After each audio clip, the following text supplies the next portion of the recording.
고맙습니다.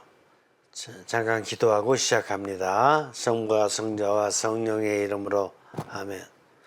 성령님, 오늘날 세상이 성령님의 뜻을 따라 인성을, 인격을 강화시켜가는 것이 아니라 오히려 인성이 무너져가는 이런 어려운 모습들을 많이 보게 됩니다.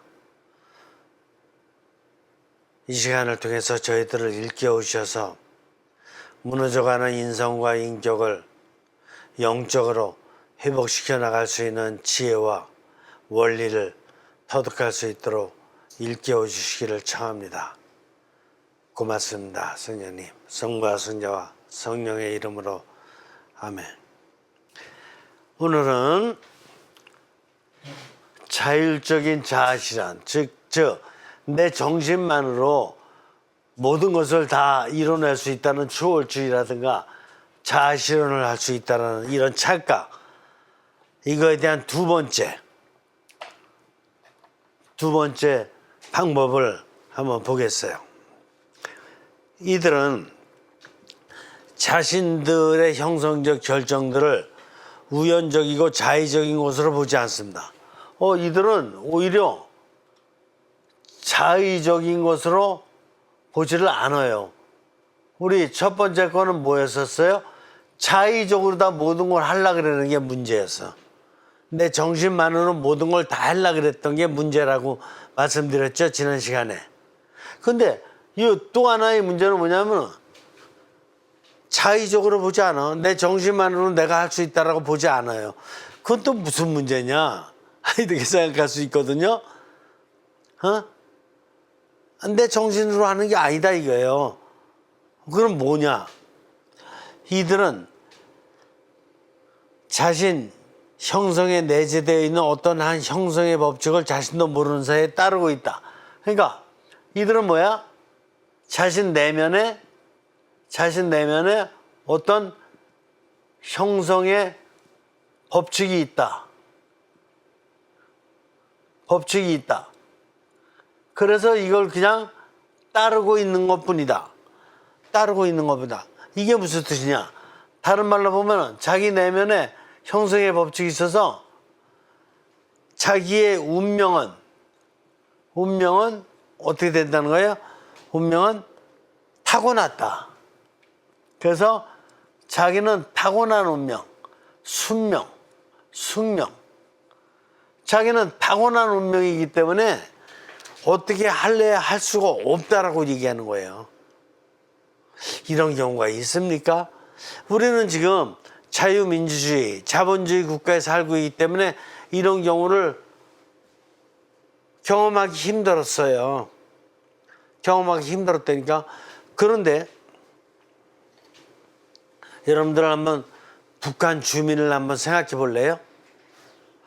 북한 주민들은 어렸을 때부터 태어나가지고 김일성 주체사상에 그냥 그 교육을 받아갖고 세뇌돼서 그렇게만 살거든요.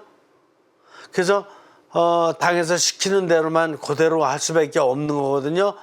그렇다 그래서 뭐 부정하거나 뭐 그러는 것도 없어요. 그냥 그대로 살지. 잘 생각해 보세요. 그들은 뭐 불평하거나 뭐 그럴 게 없어. 왜냐면은 어렸을 때부터 그 김일성, 지금은 김정은이지만 숭배하는 것 쪽으로다가 세뇌가 확 돼버렸어요. 그래서 그냥 나는 이렇게 사는 게 그냥 운명이다 이렇게 보는 거예요. 숙명이다. 이해가 되세요? 이렇게 되면? 제가 옛날에 좀 오래됐죠. 러시아를 가본 적이 있었는데 러시아에 갔을 적에 거기 자본주의가 안 들어갔을 때니까 자본주의가 막 들어가기 시작한 그 시점에 제가 갔어요. 그런데 그 노인네들이 그 호텔 앞에 길바닥에서 쭉 옛날에 왜 우리 그 어머니들이 그 세멘트 봉지 같은 거 벽돌에다 좀 깔아놓고 거기다가 옥수수, 감자 뭐 이렇게 감 이렇게 놓고 좀 장사하면서 파는 거 있잖아요.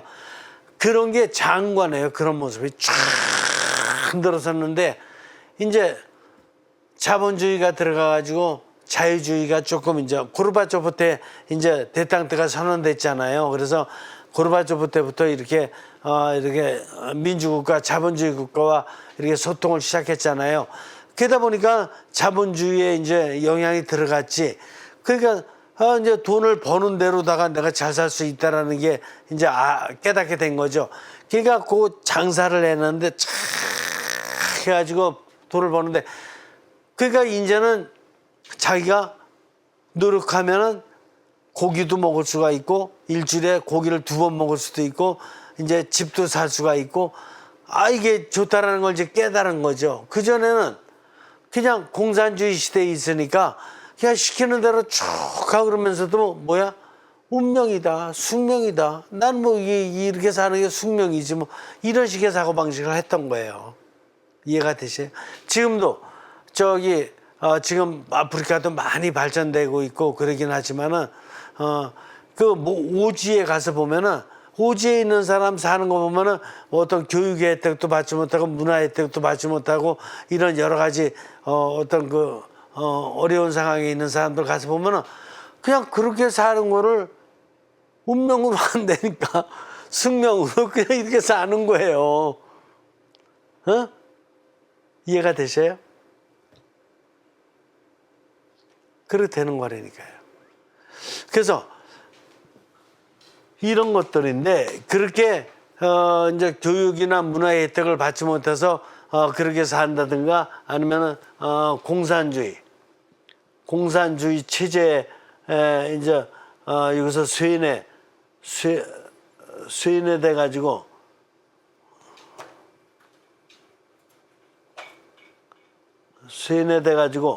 이렇게 돼 가지고 그렇게 사는 사람도 있지만은 어떤 사람도 또 있느냐. 어떤 사이비 종교에 들어가 가지고 사이비 종교 그 교주가 시키는 대로 하는 것 쪽으로다가 받아들인 거예요. 받아들여 가지고 어떻게 되는 거예요? 나는 이게 내 운명이라니 이렇게 받아들이는 거야. 그래서 그 교주가 막 시키는 대로다 그냥 다 따라 사는 거야. 며칠 전에 뉴스를 봤는데 무슨 뉴스를 봤냐면은 어떤 정신병원이에요. 정신병원인데 어떤 어머니가 자기 딸이 어떤 좀 중독에 걸린 것 같아. 중독에 걸려가지고 이 정신과 의사가 훌륭한 사람으로 이름나 있기 때문에 거기다 맡겨놓으면은 이렇게 이제 병이 날이라 생각해서 거기다 이제 맡긴 거죠. 아이를 맡긴 건데 그 아이가 막 그냥 복통이 나가지고 막 그냥 괴로워하고 막 쓰라리고 이렇게 되는데 그 병원에서는 이걸 잘못 판단해가지고 아이를 갖다가 이제 정신병원엔 그런 것도 있으니까 발작 못하게 이게 묶어놓고 사지를 묶어놓고 약만 계속 막 그냥 투여하면서 물론 낫게 해주려고 그러는 거긴 했지만 정확하게 진단을 못한 거예요. 그런데 나중에 얼마간 있다가 한 1, 2주 있다가 이 아이가 죽었어요. 죽었는데 알고 나서 보니까는 정신병도 정신병이지만은 속 안에 이게 복통이 나가지고 여기 장에서 심한 어떤 병 증세가 일어나 가지고 그것 때문에 죽은 걸로 다 나중에 판단이 그렇게 됐는데 그때 이 어머니는 이 딸을 갖다 생각할 적에 이거 어떻게 하느냐 이걸 어떻게 하느냐 그래가지고 정상적인 건강한 방법을 통해서 병원에서 종합 검진을 해가지고 이렇게 잘 치료할 수 있도록 정상적인 방법을 쓰지 않고 그냥 이 아이 이렇게 됐으니까 이 정신병이고 이거 완전히 이상하게 된 거니까 그냥 갖다가 그 정신과 치료나 이렇게 어쨌든 간에 맡긴다고 이렇게 맡기는 거 이런 거 같은 것이 다 잘못된 거예요. 융통성이 없어요. 그냥 너는 그냥 이제 정신병원에서 뭐 너는 그냥 살아나든지 아니면 죽든지 이런 식으로다가 그 맡기는 어떤 그런 생각을 갖는다라는 거는 잘못된 거라 이게. 인간에게는 다양한 방법, 더군다나 현대는 많이 모든 게 연구되기 때문에 연구된 만큼 다양한 하느님의 은총을 받을 수 있도록 이렇게 개방적이고 이렇게 해야 되는데, 너는 어차피 안 되는 사람이야, 뭐 이런 식으로다가 막 운명적으로 판단된다는 것은 종교적이든 의학적이든 아니면 정치적이든 이런 것들은 다 잘못된 것들이다, 이렇게 볼 수가 있어요. 세 번째, 이들은 자신 안에 어떤 감추인 논리와 운명 내지 궁극적인 것을 향한 생득적이라는 것은 태어날 때 내가 받은 거라 이게요. 생득적. 태어나면서부터 그냥 내가 득했다 이게요. 그런 인도에 대해서 이것이 자신을 바로잡아주는 생태적인 자기 지도라고 신뢰하고 있다. 그래서 어떤 상황에 떨어지면은 그 상황에서 자기가 연구를 하고 자기가 여러 가지 정보를 이게 수용하고 그러면서 이걸 헤쳐나가고 이렇게 할 생각을 안 하고 어떻게 운명이니까. 특별히 이런 게 우리나라에도 지금 남아있는 게 뭐가 있어요? 철학관 같은데. 철학관 같은 데 가서 이렇게 이거 보면은 저는 본 적이 없죠, 당연히. 저는 거기 가본 적도, 철학관에 있는 그 운영하는 사람을 제가 상담해 준 적은 있어요. 제 강의를 듣고 저한테 상담하러 왔더라고. 그래서 상담해 줬는데, 이 사람은 뭐 사주팔자 뭐 이렇게 보는 걸로다가 이렇게 자기 나름대로 방법대로다가 이렇게 봐가지고 나서는 이제 찾아온 사람에게 이제 딱 그 결론을 얘기해 주는데, 그 결론을 얘기해 주는 것은 거의 결정론적이거든요. 당신은 몇 년 내에 뭐를 하지 않으면 뭐 심하게 어떤 불화가 올 것이고 뭐 어떻게 될 것이고 막 이런 식으로 다 막 얘기를 해주고 나서 이제 복채를 받는 건데, 자기는 그런 확신을 갖고 그거 하는 거냐? 아니에요. 인간이 만들어 놓은 몇 가지 사주팔자, 어떤 그 생로병사, 아니면 음양오행설, 이런 몇 가지 원리를 갖다 조금 이렇게 응용을 해가지고 이래가지고 사람을 봐주는 거거든요. 그 봐줘서 결론을 내려주면 너는 그게 그 결론이 너는 운명이다 이렇게 받아들이도록 만들거든요. 그렇죠. 근데 진짜 운명일까? 아니에요. 이 세상에 결정된 건 하나도 없어요. 인간의 본질은 뭐냐? 인간의 본질은 계속 초월돼 나가는 것밖에 없어요. 계속 성장돼 나가는 것, 계속 진화해 나가는 것, 이거밖에 없다니까. 결정론적인 거 없어요. 운명론적인 거 없다니까. 이해가 되셔요? 그러니까 철학관 이런 데 다녀보면 그 사람에 대해서 이게 불화가 올 겁니다, 아니면 뭐 행운이 올 겁니다 얘기한다 그러지만, 그거는 안 보고도 다 얘기해요. 너 몇 년 안에 뭐 좋은 일도 조금 있겠고 뭐 나쁜 일도 조금 있겠고. 그거 없는 사람이 어딨냐고요. 아직도 21세기에 아직도 그런데 혹해가지고 다니는 사람들 참,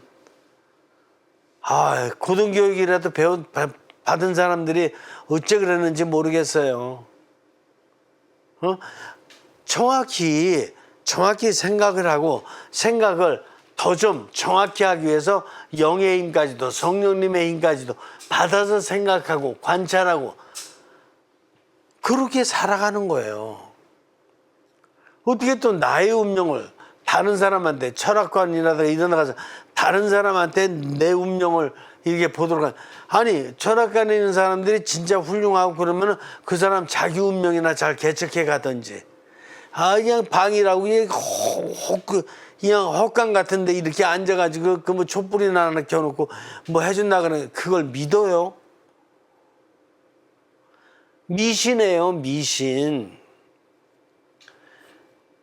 아무리 동양 철학이 나름대로 철학적인 원리를 갖고 있다고 하더라도 우리나라에서도 정약용 선생님이 유학자로서 중국의 어떤 유학자도 따라올 수 없을 정도로 다 유학에 밝으셨던 분 아닙니까? 밝으셨던 분인데 정혜윤 선생님이 중국 사람들도 중국 학자들도 깨닫지 못하는 주자학을 깨달으려고 깊이 있게 들어가려고 노력했지만 인간의 정신만으로 모든 걸 다 깨달을 수 있을까 없을까요? 못 깨닫죠. 인간의 정신으로 모든 걸 다 깨달으면 인간의 정신이 신이란 말이에요. 인간의 정신이 하느님이에요. 못 깨닫는 게 깨닫는 것보다 훨씬 많죠. 깨닫는 게 그 새끼손가락 요거 한마디라면 이 신비는 인간 몸 전체예요. 근데 뭘 깨닫느냐고요, 정신 가지고. 조금은 깨달을 수 있다는 걸 인정해 주지만 어떻게 이 대우주의 신비를 깨닫냐고요. 그래서 정혜윤 선생님이 주자학을 깨달으려고 하고 그러다가 결국은 두 손 번쩍 들은 거 아니에요? 못 깨닫겠다. 못 깨닫는 거예요. 그냥 동양 철학이라는 게 이게 그 깨달을 만큼 깨달아서 그만큼 깨달은 거죠. 그만큼 깨달았으니까 그만큼 아닌 것들은 다 못 깨달았다 이런 뜻이에요. 근데 그만큼 깨달은 게 얼마큼이냐? 얼마큼이에요? 바닷가에서 물 한 줌 이렇게 잡은 거밖에 안 되지. 대우주의 신비가 밤하늘에 제가 자주 말씀드리잖아요. 밤하늘에 이 1000억 개의 은하계가 있는데 별이 있는데 이런 게 1조 개가 있다니까요. 그게 뭘 깨닫냐고요. 인간의 세포에도 이 세포가 70조 내지는 100조 개가 있는데 100조 개 중에서 10개나 깨달았냐고요. 세포가 있다는 것만 알았지 깨달은 거지. 세포가 어떻게 융합을 일으켜가지고 어떻게 이런 기쁨과 슬픔과 분노와 또 경외와 이런 여러 가지 이런 것들을 일으키는지 어떻게 얼마큼 깨달았냐고요? 못 깨달았지. 그렇죠? 그러니까 빙산의 일각 깨달은 거 가지고 깨달은 만큼만 깨닫고 깨닫지 못한 건 다 무지입니다. 이렇게 얘기해 맞는 거예요. 근데 뭐 운명이라고요? 숙명이라고요? 그런 거 없어요. 자꾸 깨달아가는 거예요. 깨달아가는 만큼 깨달은 거고 그리고 나머지는 또 못 깨달은 거고 이런 거예요. 그리고 어떻게 내가 지금 어떤 처지에 있든지 간에 최대한 내가 깨달은 만큼 해결해 가는 거고 못 깨달은 만큼 해결을 또 덜 해나가는 거고 그런 거예요. 명확하잖아요. 그죠? 하느님의 섭리가 바로 그렇게 나타난 거예요. 인간에게. 하느님의 뜻이 그거예요. 하느님의 뜻을 한 번에 깨닫는다고요? 아니에요. 하느님의 뜻을 조금씩 깨달은 만큼 깨달은 거예요. 계속해서 깨달아가는 게 초월이고. 그런 거예요. 누구든지 깨달은 사람이 어디 있어요? 자기의 삶도 다 못 깨달았는데 어떻게 남의 삶을 깨달았다고 알려주고 그래요. 개구리도 못 알려줘요. 개구리도 어떻게 될 건지 하루살이도 어떻게 될 건지 얘기해 줄 수 있는 사람은 인류 역사는 한 명도 없어요. 근데 어떻게 인간의 삶을 감히 이 몇 년 안에 이럴 것이다 뭐 몇 년 안에 이럴 것이다 이래가면서 얘기를 해주냐고요. 그런 거짓말이 어딨냐. 그냥 돈이 필요하면은 저는 지금 돈이 좀 필요합니다. 전 지금 어려워서 좀 생기가 어렵습니다. 돈 좀 이렇게 좀 빌려주시겠습니까? 정당하게 얘기하는 게 낫지 거짓말 해가지고 돈 벌으면 못 써요. 이해가 되셔요? 거짓말해서 돈 벌을 것 같으면 의사 선생님도 매일 거짓말해서 돈 벌으면 되고 변호사도 매일 거짓말해서 돈 벌으면 되고 공인중개사도 매일 거짓말해서 돈 벌으면 되고 그런 게 아니니까 그분들 다 정당하다니까요. 정당하게 노력한 만큼 돈 벌고 그 노력한 만큼 더 노력해 나가면서 상대방에게 유익함을 주면서 그러면서 대가를 받는 거라니까요. 자, 그러나 이런 주관적인 방향 설정은 전적으로 자신의 유일무이한 인격성 안에 있는 형성의 법칙을 따르며 이 법칙을 모든 것을 초월하는 기준으로 생각합니다. 따라서 형성, 전통, 문화, 인간적 상호 형성으로부터는 아무것도 이끌어낼 수 없습니다. 그러니까 뭐든지 다 자기의 이중구조, 이중구조 안에 있는 운명과 숙명으로 계산하는 거예요. 그러니까 그 인류 역사에서 내려오는 어떤 형성적인 교훈이나 형성적인 어떤 가치관이나 종교적인 어떤 그 도움이나 어떤 것도 받아들이지 않아요. 그냥 자기 있는 처지에서 그냥 모든 것을 그냥 받아들이고 마는 거예요. 그러면 더 노력할 생각을 안 하는 거예요. 어떡하냐 이런. 그러니까 이런 거 같은 거는 꼭 북한을 연상해 보면은 이렇게 생각하기가 좀 쉬워져요. 공산주의들이 대부분 다 그렇잖아요. 공산주의에서 태어난 사람 뭘 어쩌라고 이렇게 살 수밖에 없는 거지. 다 이런 식이잖아요. 그죠?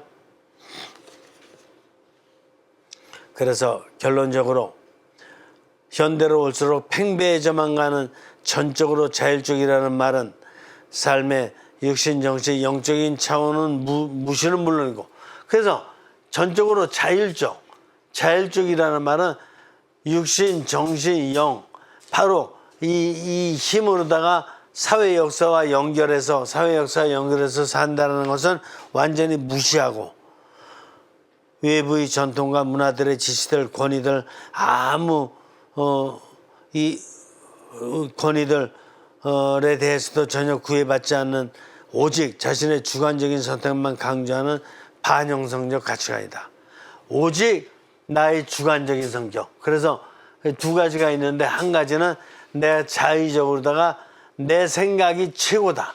그래서 내 생각으로 모든 것을 다 할 수가 있다라는 이런 자율적으로다가 자아실현도 할 수 있다. 내 힘으로 자아실현도 할 수 있고, 내 힘으로 출세도 할 수 있고, 내 힘으로 성공도 할 수 있고, 내 힘으로 모든 걸 다 할 수 있다. 이런 위험이 하나 있는 거고, 또 한 가지는 내 육신과 정신만으로다 이렇게 살아가면서 내 안에 이미 내가 삶을 살아갈 것이 정해져 있다. 운명이다, 숙명이다, 이렇게 생각하는 거예요. 내가 정신적으로 노력이나 이거 할 필요도 없고, 아예 더 무서운 거지. 그냥 숙명이다, 운명이다, 공산주의 같이. 이렇게 생각하는 위험이 있다. 이 두 가지가 현대에 굉장히 위험한 요소이고, 특별히 두 번째 거는 우리는 민주주의의 자본주의 국가에 살고 있기 때문에 잘 못 느끼지만, 북한 공산주의라든가 아니면 중국 아니면 러시아 이런 데서 정말 공산 치하에서 살아가고 있고, 이런 사람들의 입장을 생각해 보면 얼마나 많은 인류가 바로 이렇게 자기 운명을 개척해 나가고 초월해 가지 못하고 오히려 운명과 숙명이라는 갇힌 굴 속에서 살고 있는가, 이거를 정말 생각해 볼 수 있는 것입니다. 다음번에 영신주의죠. 이 영신주의적 입장도 오늘날에 아주 무서운 입장이에요. 이거 여러분들 영지주의적이라는 건 들어봤을 거예요. 영은 영인데 두 가지가 있어요. 영은 영인데 하나는 영지주의예요. 오늘날에는 영신주의예요. 이게 무슨 뜻이냐? 영지주의라는 것은 영적인 지식이 최고다라는 주의야. 그래서 영적인 지식이 있어야지만 영적인 지식으로 모든 것을 다 나를 완성시키고 하느님의 뜻을 완전히 이룰 수 있고 이렇다는 거야. 영지주의가 왜 이단이냐면은, 인간은 육신적인 오감으로 열심히 노력해서 정신적인 여러 가지 기능을 가지고 또 관찰하고 연구하고 여러 가지를 해서 그 다음에 영으로다가 성령님의 뜻과 조율해서 사는 것이 인간의 건강하고 통합된 삶이거든요. 근데 영지주의라는 건 뭐냐? 육신적이고 정신적인 노력은 차치해버리고 무시해버리고 영적인 지식만 많이 갖는 것이 최고다라는 거예요. 이게 대단히 위험한, 그래서 여기서 이단이 많이 나왔던 거예요. 이 영적인 지식도 이게 보편적인 영적인 지식이고 객관적인 영적인 지식이 아니라 이 사람들이 가졌던 영적인 지식은 주관적인 지식이었어요. 그러니까 교회의 어떤 전통이라든가 교회의 어떤 교부님들이라든가 이분들이 연구하고 종합했던 이걸 갖다가 깨달은 영지주의면은 그건 바른 영인데, 그게 아니라 그런 것들은 자체하고 자기가 무슨 뭐 성령님과의 관계에서 뭐 깨달은 게 있다나 이렇게 해가지고 자기가 주관적으로다가 성령님을 통해서 깨달았던 걸 갖다가 교회의 전통이라든가 현재 교부들의 가르침이라든가 이런 것보다 자기가 경험했던 게 최고라고 생각하는 거야. 그래서 이게 이단이야. 영지주의. 자기 지식이야, 자기 지식. 그러니까 누구도 인정해 주지 않는 자기만의 지식이야. 이런 게 영주의. 그 영신주의는 뭐냐? 영신, 신, 영적인 하느님인데, 영신주의라는 것은 자기가 성령님과의 관계에서 이거는 지식이라면, 주관적인 지식이라면, 이거는 주관적인 뭐야? 체험이야. 하느님과의 주관적인 체험을 했다는 거야. 그러니까 좀 다르죠? 영지주의는 지식이야. 자기가 주관적으로 깨달은 지식이야. 영적인 지식. 근데 영신주의는 자기가 주관적으로 깨달은 성령님과의 무슨 체험이 있대. 근데 이거를 종교적인 보편적이고 객관적인 체험보다 자기가 체험한 게 막 대단하다, 신비스럽고 대단하다라는 거야. 그래서 자기 체험을 갖다 다 따라야 된다라고 얘기하는 거야. 이해가 되셔요? 구분이 이해되죠? 지식. 근데 좀 더 보죠. 맨 아래쪽. 현대는 신앙의 잘못된 형태인 영신주의적 형태가 사이비 종교는 물론 다양하게 확장되고 있습니다. 오늘날 사이비 종교에 이렇게 많은 거야. 그래서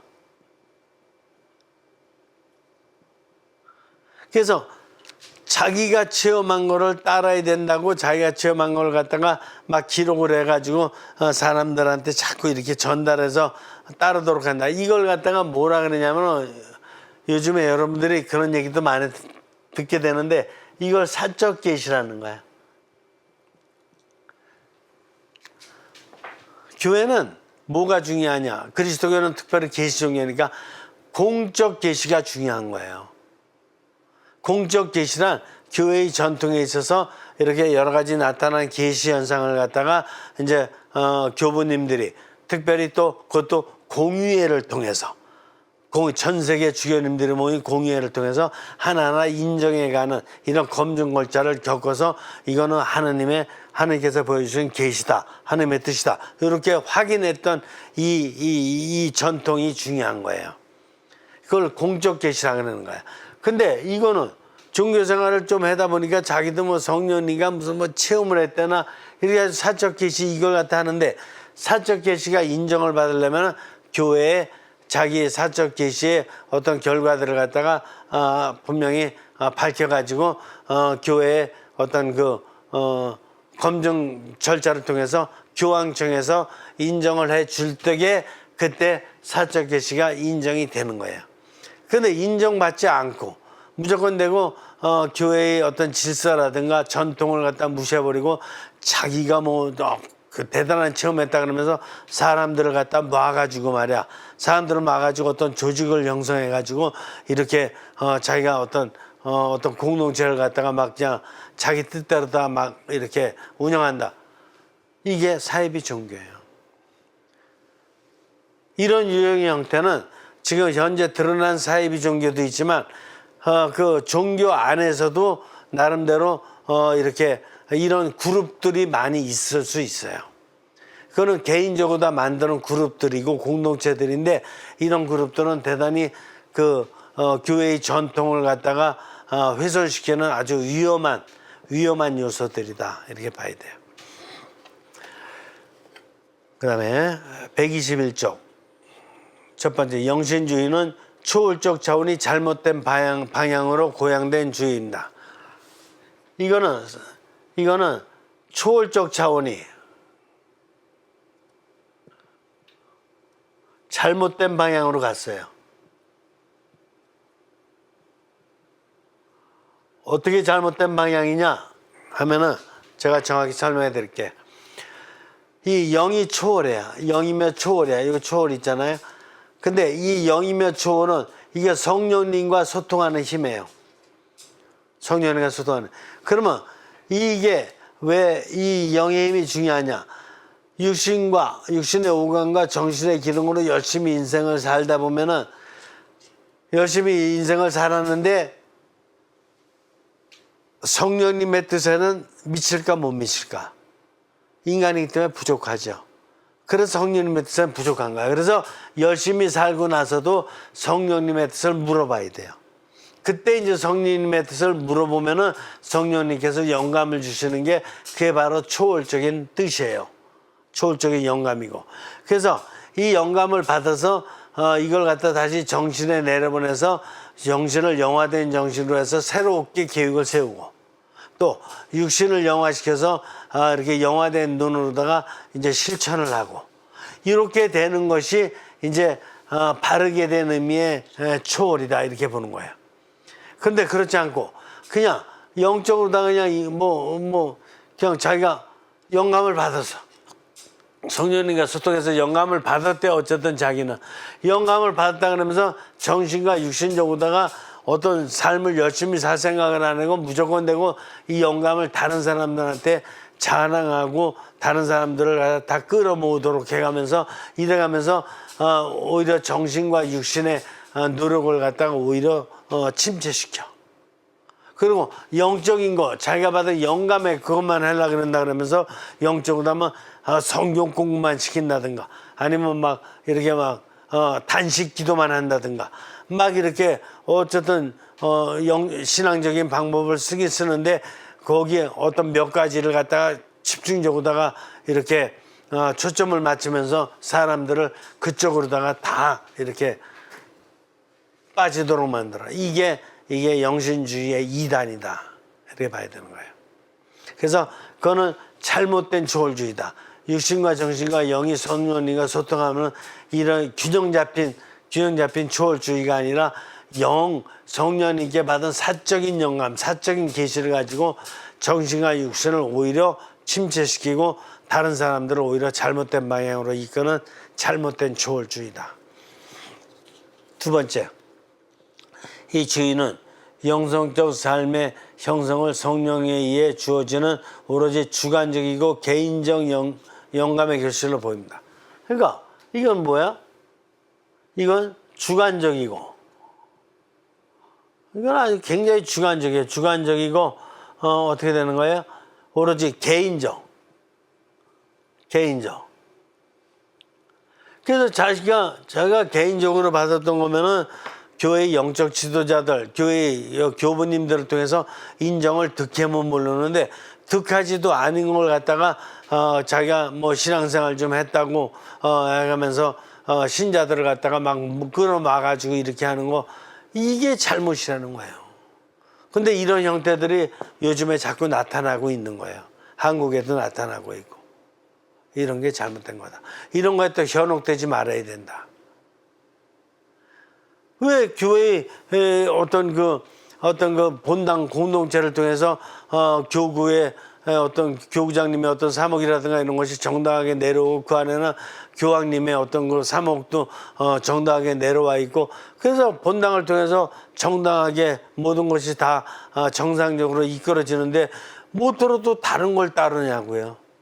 다른 걸 따르도록 하는 그 사람이 이상한 사람 아니에요? 위험한 사람이고. 그렇지 않아요. 그렇게 생각하면 편합니다. 세 번째, 이 주의는 영에 의해 고치되고 보호되는 객관적 형성 전통을 제1의 기준으로 따르지 않습니다. 그래서 객관적 전통이 있잖아요. 객관적 전통이 1번이에요. 이게 바로 가톨릭은 교구장님을 통해서 또 본당신부를 통해서 실현되는 바로 그거거든요. 그게 1번이라니까. 근데 1번을 따르지 않고 어떤 사람이 나타나서 자기가 성령님의 영감을 받았다 그러면서 성령님의 계시를 받았다 그러면서 사람들을 마서 다른 이 사적인 공동체를 만든다라는 것은 그거는 이단이다.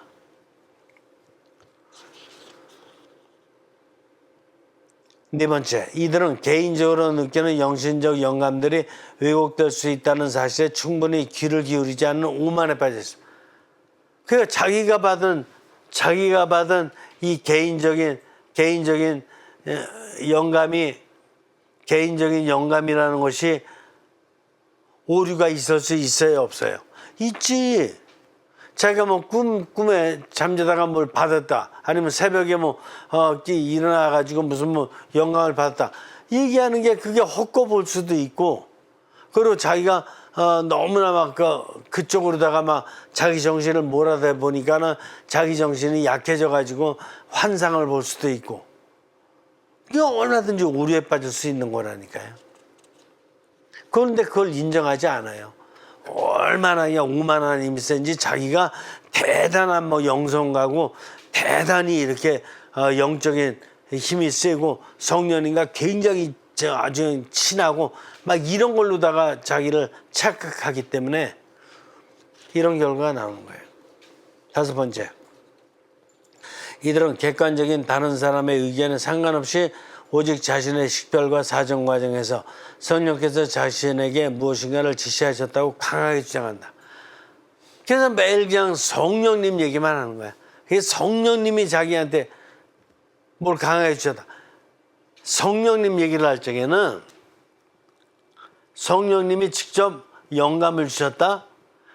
이게 거짓말인 거예요. 제가 정확히 말씀드릴까? 성령님이 자기에게 영감을 주셨는데 어떤 영감을 주셨는데? 어떤 영감을 주셨는가가 중요해요. 어떤 영감을 주셨는데? 라고 물어보면 답변을 못해요. 그러고 나서 추상적으로다가 성경을 많이 읽어라. 아니면 이렇게 단식 기도를 하라. 막 이런 식으로 다 이제 그런 것 쪽으로 다 몰아가는데 그게 아니야. 성령님께서 주시는 영감의 참 영감은 뭐냐면은 참 영감은 삶이에요. 제가 물어봐요. 너희 삶을 어떻게 초월시키고 어떻게 변화시켜라고 영감을 주셨냐 그러면 말을 못해. 그러니까 너 잠자기 전에 어떻게 하라고 하셨냐 그러면 말을 해. 너 양치질 할 적에 어떤 자세로 하라고 영감을 주셨냐? 그런 걸 깨달으면 너 밥 먹을 때에 성령님께서 어떤 자세로다가 밥을 먹으라고 영감을 주셨냐? 너 친구들 만날 적에 어떤 자세로 만나라고 영감을 주셨냐? 이렇게 매일의 삶에서 있는 그 삶을 어떻게 조금씩 더 초월시키고 성령님 뜻에 맞게 생활할 수 있느냐? 그런 영감을 받아야 맞는 건데 그런 영감은 없이 사람들을 갖다가 모는 쪽에 막 이렇게 현혹이 돼 있기 때문에 그냥 성경을 읽어라 어쩌고 이런 식으로다가 사람을 봐요. 성령님께 모든 걸 다 맡겨라. 맡기기는요, 왜 맡겨요? 내가 열심히 사는 게 우선이지. 내가 열심히 살고 난 다음에 맡기고 그 다음에 맡긴 다음에 또 더 열심히 살고 그거라니까. 근데 왜 맡기냐고 더 열심히 살기 위해서 맡기는 거지. 맡기기만 해가지고 뭐가 되는데. 성령님한테 맡기기만 해도록 하려면 태어나게도 안 하셨죠. 성령님께 다 맡길 건 모토로 태어났어. 알겠습니까? 맡기는 게 아니라 더 열심히 살기 위해서 성령님의 은총을 청하는 거지. 갈망을. 그래서 영감을 받아서 더 열심히 사는데 의미가 있는 거지. 조금 힘들고 어렵고 이런다 그래서 맡겨버린다. 맡기는 것 같이 곰단지가 어딨냐고요. 병원 가면은 그냥 의사 선생님한테 딱 맡기면 그만해요? 아니지. 병원을 가는 이유는 의사 선생님께 내 상황을 정확히 얘기를 해가지고 의사 선생님으로부터 치료를 받아가지고 내가 육신과 정신적으로 더 건강하게 회복이 돼가지고 더 열심히 살라 그랬던 거 아니야? 맡기기만 하고 가만히 있는 거야 무조건? 알겠습니까? 맡기는 게 중요한 게 아니에요. 어떤 초월의 은총을 받느냐, 초월의 영감을 받느냐가 중요한 거지. 그러면 그 초월의 영감과 초월의 계시와 이런 걸 어디서 받느냐? 어디서 받기는 나의 삶에서 받아야지. 내가 살아가는 삶을 좀 더 하느님의 뜻에 맞게끔 살아갈 수 있도록 성령님께서 영감을 주시는 거라니까요. 엉뚱한 거 주는 게 아니라 성모상에서 눈물 흘리는 거, 그런 거 주시는 게 아니에요. 그거는 아주 특이할 때 100년에 한 번 주실 수는 있으나, 그러나 모든 사람에게는 다 자기가 살아가는 삶에서 그 삶을 좀 더 하나님의 뜻에 맞게 초월적인 삶, 영적인 삶으로다가 이렇게 성화시킬 수 있도록 그렇게 영감을 주시는 거라니까. 그래서 매일매일의 삶이 아주 경외스럽고 경탄스러운 거라니까. 그런 은총을 받는 거라니까. 뭐 사람들 마서 이렇게 그런 거 주시는 거 아니야. 그거는 교회의 조직을 통해서 다 주셨어요, 이미. 아시겠습니까? 굉장히 중요한 거예요. 지금 이거 이중 구조 안에서 이런 초월주기도 이것도 위험한 요소지만, 신앙 안에서 이 영신주의가 더 위험해요.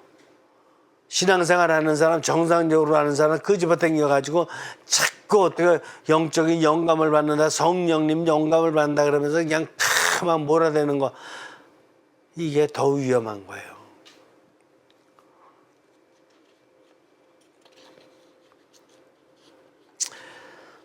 다섯 번째,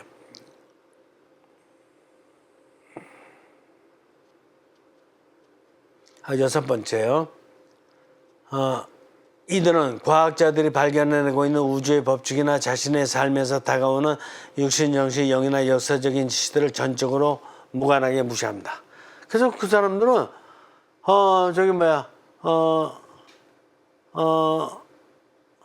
물리학자들이 어떤 이런 우주에 대해서 연구를 한다든가, 또 식물학자들이 식물에 대해서, 생태계에 대해서 어떤 연구를 한다든가, 해양학자들이 바닷가의 어떤 온난화에 대해서 연구를 한다든가, 아니면은 의학자들이 뇌세포에 대해서 연구를 한다든가, 이러하고는 관계없어요.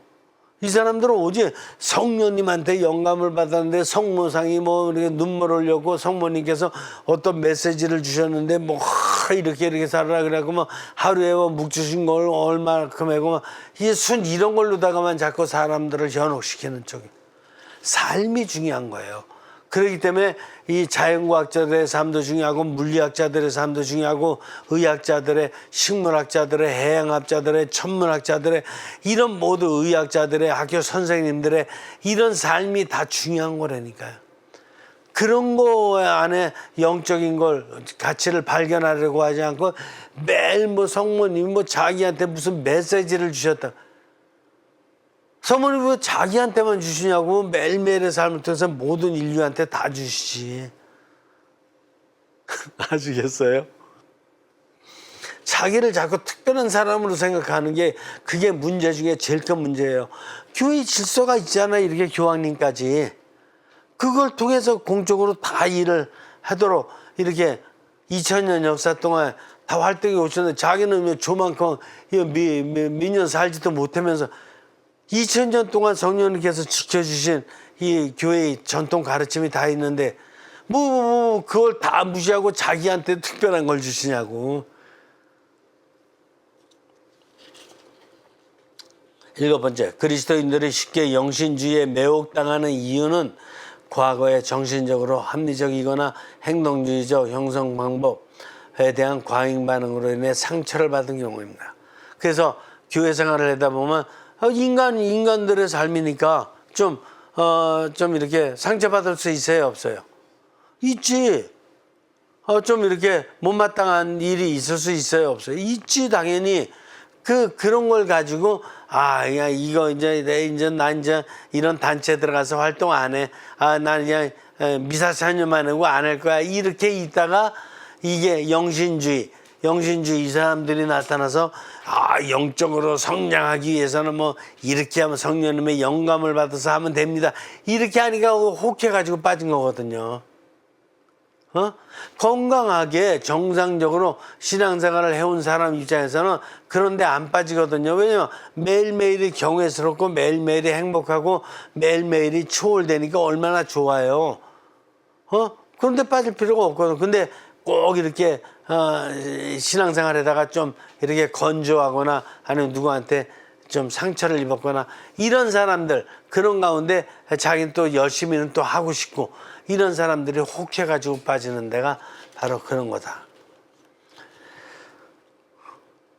충분히 이해가 되십니까? 제가 지금 정당하게 과장됨이 없이 정말 과학적으로 다 설명해 드리려고 애를 쓰고 있는 거예요. 어? 이런 데 절대로 빠지면 안 돼요. 이런 데 빠지면은 사조직에 빠진 거예요. 8번째, 영신주의는 현대의 활동주의와 자연주의에 대한 과잉 반응으로 생기기도 합니다. 영신주의 왜 그러냐? 우리가 살다 보면 활동해야 돼요, 안 해야 돼요? 활동해야지. 집에서는 집에 밥도 만들어야 되고 청소도 해야 되고 빨래도 해야 되고, 남자 같으면 직장 가서 직장 또 일도 해야 되고, 그리고 성당 와도 성당에서도 신신단체 활동도 있지만 활동 단체에서 또 활동도 해야 되고, 이런 것들이 여러 가지 서로 분배돼 가지고 나눠서 조금씩 나눠서 하는 거거든요. 근데 그렇지 않고 자기는 영적으로만 성령님과 그냥 친해져 가지고 성령님 눈물 흘리는 거라도 봐야 되고 성령님 메시지도 직접 들어야 되고, 이런 헛생각에 빠져 있는 거라 이게요. 하나하나 하는 일들이 가정에서 하는 일이든 직장에서 하는 일이든 아니면 성당에서 하는 일이든 하나하나 일들이 다 소중한 거고 귀한 사람들이 조금씩 누워나서 하는 거거든요. 거기에 자기도 일부를 하면 되거든요. 근데 왜 특별한 뭐 메시지를 성령님이 네가 뭐 잘났다고 너한테만 특별한 메시지를 주냐 이거예요. 아니죠. 열심히 활동하고 열심히 기도생활하고 신신단체에서 활동하고 가정생활 열심히 하고 직장생활 열심히 하고 이런 사람에게 영감 주시겠죠. 더 열심히 하도록. 그죠? 이런 일은 안 하고 그냥 영적으로 자기는 대단한 사람인 것 같이 그냥 뭐 사적으로 메시지나 받으려고 이런 사람한테는 절대로 안 주신단 말이에요. 그건 헛고 받은 거지. 아시겠습니까? 자, 밑에서 5번째 줄. 결국 영신주의자들은 영성적 형성이 자신의 전삼과 형성 정통들에 의해 매개되는 계시되어진 지시들과의 통합작용이라는 것을 이해 못하는 것. 그러니까 자기 삶과 이런 교회에서 2000년 동안 가르쳐왔던 이런 여러 가지 영적인 가르침 이런 것들이 통합돼야 되는데 통합을 못 시키고 교회의 이런 가르침이나 전통들을 갖다 배울 생각은 없고 깨닫지도 못한 상태 속에서 자기가 체험한 약간의 체험, 자기가 깨달은 약간의 지식 가지고 자기를 분수 넘치게 생각하는 이 오만 때문에 생기는 것이다. 인간 삶이 불확실하고 의문에 가득 차고 고통스러운 위기들로 방해를 받는 시행착오를 통해 참 초월됨을 이해하지 못하는 것이다. 그러니까 삶은 누구든지 다 정상적으로 육신과 정신과 영의 삶을 살아가면서 이게 좋은 일을 할 때도 있고 또 잘못할 때도 있고, 잘못하면 또 재형성하고 재형성하면서 초형성으로 나아가는 이런 정상적인 삶을 살아야 된다는 걸 깨닫지 못하고 영적으로 계속 성장하고 영적으로 계속 깊이만 가는 사람이 있는 줄 알고 그런 사람 없어요. 살다 보면 떨어지기도 하고 또 조금 더 올라가다 또 떨어지고 항상 이렇게 시행착오 속에서 성장하는 게 영적인 삶이다. 이걸 깨달아야 돼요.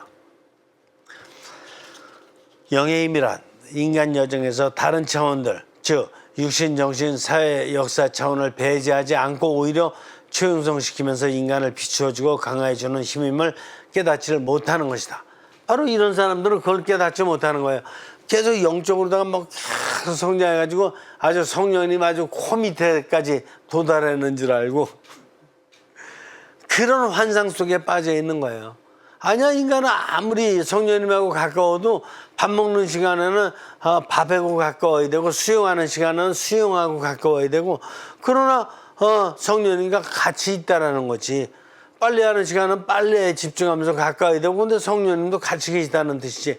성령님만 가깝다? 그런 거는 환상이에요. 없어요. 매일매일의 삶이 동반되지 않은 성령님은 안 계신 거예요. 알겠어요? 그건 특별한 시간에 혹시 뭐 1년에 한두 번 있을까 말까 하는 거지 98%는 항상 성령님과 매일의 삶은 함께 계시다. 아시겠습니까? 따라서 영신주의자들은 강박적이고 신경질적이 됩니다. 왜 그런지 알겠죠?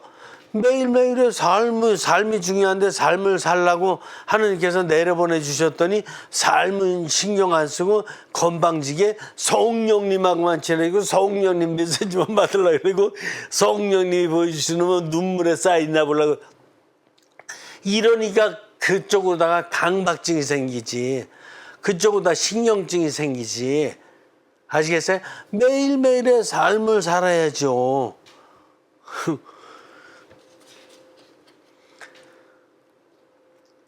자신의 육신, 정신, 영과 너무나 정말 참 한심해서 제가 웃음이 나와요. 역사적 차원을 고려함이 없이 사회적, 종교적 자기 주장만을 위한 싸움만을 먹고 이런 사람들은 다른 사람들과 관계에 있어서 다른 사람들을 무시하고 차별하기 때문에 결국 싸움 나요. 그러니까 다른 사람들이 그냥 자기만 따라와야 돼. 자기 주장만 받아들여야 되고. 이 사람은 이 사람 살 일이 있다니까 이 사람 가정에서 할 일도 있고 이 사람 친구 만나서 할 일도 있고 이 사람 직장 가서 할 일도 있고 자기 일이 있는데 왜 자기만 따라오라 그러냐고. 그러니까 쌈나죠. 이들은 오직 자신의 주관적인 느낌들을 신적인 영감들로 잘못된 해석을 해서 나오는 결과입니다. 이해가 되시죠? 그러니까 모든 것을 성령님까지도 성령님과 소통해서든 성령님 뜻까지도 자기 생각으로다가 판단 내리고 있는 거예요. 그러니까 얼마나 오만한 겁니까? 그러니까 사이비 종교 사람들만큼 오만한 사람 없어요. 그리고 또 성령님 영감 받았다는 사람들 이래가면서 막 이게 다른 사람들 앞에서 자랑하는 사람 이런 사람만큼 오만한 사람 없는 거예요. 정말 성령님 영감 받은 사람은 조용하니 침묵하며 묵직하게 자기 일을 성실히 하는 사람이 성령님 영감과 성령님의 어떤 은총을 받은 사람이다. 이렇게 볼 수가 있겠어요. 그리고 성령의 영감을 특별히 받은 게 있다면 그걸 조용히 정리하다가 교회의 어떤 영적 지도자나 교회의 어떤 교도권에 이걸 갖다가 상담을 해가면서 오히려 지도를 받는 사람이 영적으로 성숙한 사람이다. 이렇게 볼 수가 있습니다. 오늘 지난주 시간과 이번 2시간에 걸쳐서 이 세상에 벌어지고 있는 현대의 철학, 심리학, 그 외에 여러 가지 인간 정신이 이끌어내는 오만했던 삶의 형태에 대해서 우리가 경계해야 되기 때문에 그것도 얘기했고 오늘은 또 영적으로 신앙생활을 한다는 사람들의 이 오만한 형태가 얼마나 잘못된 것인지 이런 점에 대해서 2시간 동안 제가 설명을 했습니다. 잘 사회 안에서든 종교 안에서든 이런 위험의 요소들을 잘 생각하실 수 있기를 바라고 다음 주부터는 이제 여러분들의 가장 관심이 큰 하느님이 어떤 분인가 하느님에 대해서 제가 활짝 펼쳐서 하느님에 대해서 강의를 펼쳐나갈 것입니다. 내가 생각했던 하느님 그런 하느님인가 예비적 교리 때 배웠던 하느님인가 아니면 하느님의 진정한 본질 하느님의 진수적인 가르침은 뭔가 이거에 대해서 다음 주부터 공부하도록 하겠습니다. 수고 많으셨습니다. 자, 마친 기도하죠. 성부와 성자와 성령의 이름으로 아멘. 성령님 지금까지 이렇게 저희를 이끌어 주시며 행복합니다. 그리고 감사드립니다. 다음 시간부터 이제 하느님에 대해서 더욱더 경외를 느끼며 깨달아갈 수 있도록 이끌어 주시기를 청합니다. 고맙습니다. 성령님. 성부와 성자와 성령의 이름으로 아멘. 수고하셨습니다.